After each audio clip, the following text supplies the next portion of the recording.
des absents qui ne sont pas n'importe lesquels. Regardez, vous voyez Bobby Wilson, bien sûr vous connaissez dans les buts, Rice, Nelson, Kelly, Roberts, Peter Simpson, Armstrong, Charlie George, le chevelu Charlie George qui a donné la victoire à son équipe en Coupe d'Angleterre. Le voici, Charlie John, il a 21 ans, c'est vraiment le grand espoir du football anglais. Il y a Radford, il y a Ray Kennedy, il y a George Graham, voilà. Mais vous avez remarqué qu'il n'y a pas McClintock, qui était le capitaine, qui est irlandais et qui est un Écossais, qui est un très grand joueur. Qu'il n'y a pas non plus McNabb et Peter Storey, tous internationaux, qui sont absents soit pour cause de blessure ou cause de méforme. Donc l'équipe d'Arsenal, championne d'Angleterre, joue à gauche avec des maillots qui rappellent d'ailleurs les maillots du Stade de Reims, rouge et manche blanche, si vous avez la couleur. Et Strømsgodset joue en maillot blanc. Et vous allez assister, je peux vous le dire tout de suite, à un forcing vraiment effréné, un véritable pilonnage des buts norvégiens par les attaquants et par les défenseurs d'Arsenal.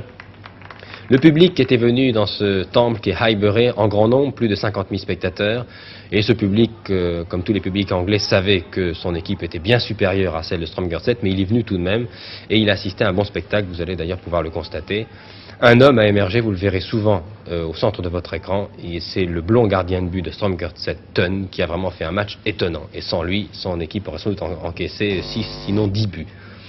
Strømsgodset, Thune dans les buts, Völner, Mathisen, Nesdal, international, Eriksen à l'arrière, Amundsen et Olsen au milieu du terrain. Olsen, vous l'aviez vu lors du match Norvège-France à Oslo. Et puis Andersen, Rørvik, Petersen 1 et Petersen 2. Il y a deux frères Petersen dans l'équipe de Strømsgodset qui, je vous le rappelle, est championne de Norvège et qui occupe la première place du championnat norvégien.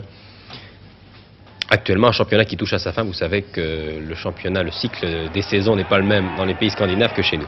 Ici, un tir et un premier but. Un premier but très facile, marqué par Graham, à l'issue d'un bon centre-tir de Kelly. Puis que vous allez revoir, c'est Kennedy plus exactement, et non pas Graham. Regardez, tranquillement, Kennedy surgit de l'intérieur du pied gauche, 1-0.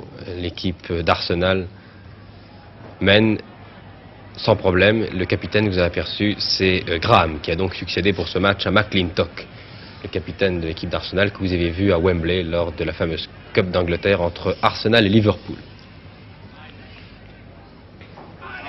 Et alors là, nous assistons à un football bien différent de celui que nous avons vu précédemment, football anglais.